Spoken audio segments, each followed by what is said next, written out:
104.7 IFM. Report!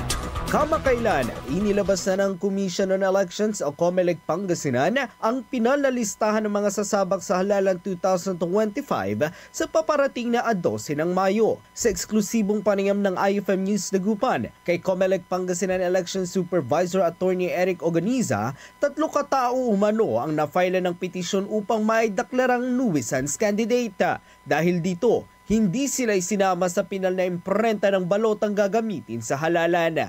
Dagdag pa riyan, hindi na umano makakapila ang mga concerned candidates na dineklarang nuisance dahil meron na silang certificate of finality. Sa kabilang banda, aabot sa 1.2 na milyong botante ng mga Pangasinense ang susubukang ligawan ng mga kandidato.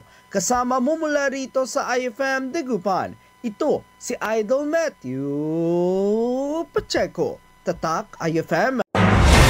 IFM News. IFM News. IFM News.